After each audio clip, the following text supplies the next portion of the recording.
ngayon ang News TV Quick Response Team sa May Manila Bay kung saan sa nakikita nyo po ay tambak na naman po ang basura sa bahaging ito ng Manila Bay. Noon lamang po nakaraang Sabado ay nakapaglinis ng MMDA dito at nakakuha po sila sa tulong ng dandang volunteers ng may 300 truck ng basura. Pero ngayon sa nakikita nyo po ay tambak na naman po ang toneladan basura sa bahaging ito. Kahit pa wala naman pong malakas na ulan o di kaya po ay agos dito po sa bahaging ito ng Manila Bay. Kanina po inamataan din natin yung ilang po mga nangangalakal dyan, nangunguha po ng mga plastic, kahoy na mapapakinabangan na maaari po nilang gawing uling. At mamaya po ay meron tayong panayam sa kanila maya-maya lamang. Samantala, posibleng naipon daw po sa ilalim ng dagat ang mga basura at inanod sa dalampasigan tuwing naliligalig ang tubig. Narito po report ni Maria Bulaklak Ausente. Di pa rin maubos-ubos ang basurang inaanod sa dalampasigan ng Manila Bay. Kaya ang MMDA di rin matapos sa kakahakot. Pero di lang MMDA ang napiperwisyo, kundi maging yung mga suki sa pamamasyal sa Baywalk. Di na raw sila makapag-relax doon tulad ng dati.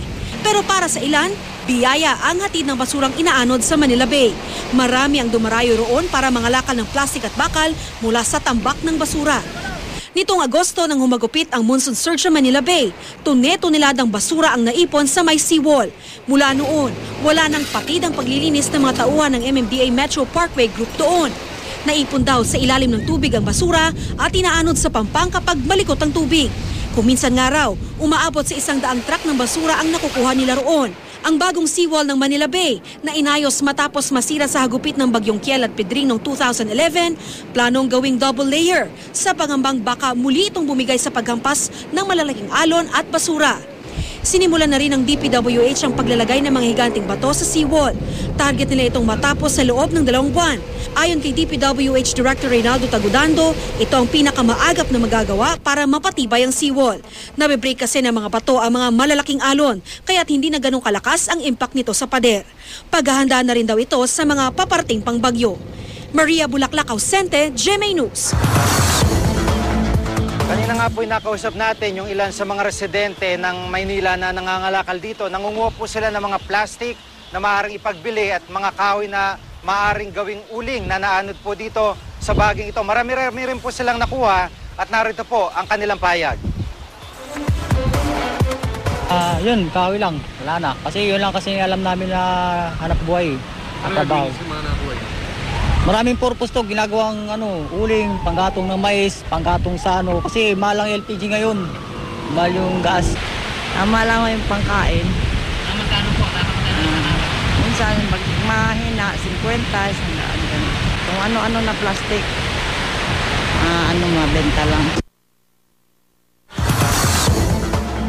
Sa puntong ito po ay makakausap natin si Ginong Francis Martinez, ang head po ng Metro Parkway Clearing Group ng MMDA. Magandang hapon po sa inyo, Ginong Martinez. Magandang hapon sa inyo at nakikinig.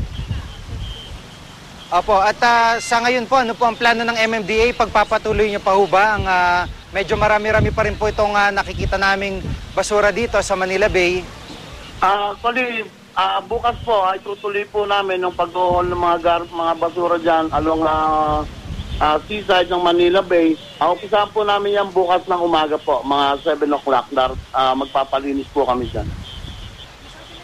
Opo, paano po yung plano para maagapan yung pagpunta ng mga basura dito? Partikular doon sa mga waterways na lumalagos o tumutuloy po dito sa Manila Bay. Ano po ang plano po ninyo na gawin? Meron po bang plano linisin din sila?